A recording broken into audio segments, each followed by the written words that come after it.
So we now know what scales are, and we know what chromatic and diatonic means, right? So let's talk about our first scale. The first scale we're going to talk about right now is kind of the easiest one. The easiest one when it comes to understanding how scales work. And that is the chromatic scale. Now, we're not going to spend a lot of time on the chromatic scale because it's not really going to be hugely useful to us for a long time. But it does do a really good job of explaining to us what scales are. So the chromatic scale is every single note we've got. So let me pull up my piano keyboard here. Oops. There we go. So I'm going to start. The thing about the chromatic scale is you can start anywhere.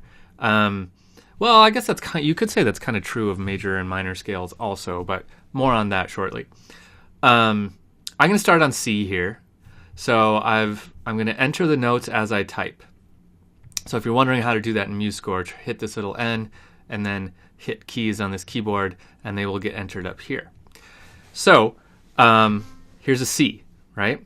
So in the chromatic scale, it is all possible notes. So here's C sharp, D, D sharp, E, F, F sharp, G, G sharp, A sharp, B, and C.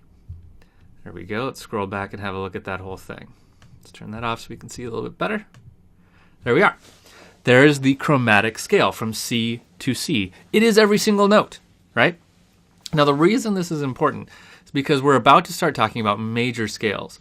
And what major scales are, actually, what any other kind of scale is the chromatic scale where we're going to leave off some notes in a way that makes a pattern.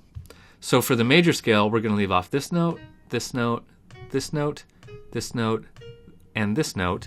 And then we end up with a major scale. Now, don't worry about what I just said. I'm going to clarify how that exactly works in the next video when we start talking about major scales. I just want to point out here that the chromatic scale is all the notes. The major scale and minor scale and all the other kinds of scales are the chromatic scale with some notes left out. Okay?